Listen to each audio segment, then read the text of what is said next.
જો સફી કાકા પહોંચી ગયા પ્રજાપતિ ગૃહ ઉદ્યોગની મુલાકાતે. અહીંયા આઈસર ભરીને લસણ આવ્યું છે અને આઈસર ભરીને લસણ ફોલાય છે પણ. અને આ બધું લસણ હોટલ રેસ્ટોરન્ટમાં બધે જાય છે. અને જો તમારે ઘરે જોતું હોય તોય પણ મળી જશે. કિલો, 2 કિલો, 5 કિલો, 10 કિલો, જેટલું જોઈએ એટલું. જો હોટલ રેસ્ટોરન્ટમાં આમનું લસણ તો જાય છે, પણ ખાસ ગૃહિણીઓ માટે હવે જો તમારે ઘરે લસણ જોતું હોય 500 કિલો, 2 કિલો, 10 કિલો, જેટલું જોઈએ તેટલું અહીંયા આગળ તમને લસણ મળી જવાનું છે. તે પાછું હવાના પ્રેશરથી ફોલેલું, કોઈ પણ કેમિકલનો ઉપયોગ કર્યા વગર. જો અહીંયા આગળ આઈસર ભરીને લસણ આવે છે અને આઈસર ભરીને લસણ ફોલાય છે. પણ આમનું લસણ આખા સુરેન્દ્રનગર જિલ્લામાં દરેક હોટલ રેસ્ટોરન્ટમાં લોકો વાપરે છે. હવે તમારા ઘરે આમનું લસણ જો વાપરવું હોય અહીંયા આગળ તમને છૂટક અને હોલસેલ લસણ મળી જશે. અને તમારા ઘરે જો પ્રસંગ આવતો હોય તો પછી લેડીઝ ને ભેગા કરીને તેમનો ટાઈમ વેસ્ટ ના કરતા પ્રજાપતિ ગૃહ ઉદ્યોગમાંથી લસણ લઈ જાજો. અને 1 કિલો ઉપરના ઓર્ડર ઉપર તમને ઘરે આવીને લસણ પણ દઈ જશે. તમારા ઘરે પ્રસંગ હોય કે તહેવાર, તમે કરો જલસા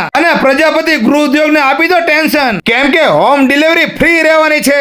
અરે જો સુરેન્દ્રનગર જિલ્લાનું પહેલીવાર આધુનિક મશીનથી હવાના પ્રેશરથી નેચરલ લસણ ફોલાય છે. તો પછી આ વિડીયો બધા ગ્રુપમાં શેર કરો. વિડીયો જોવા માટે આભાર. Thank you.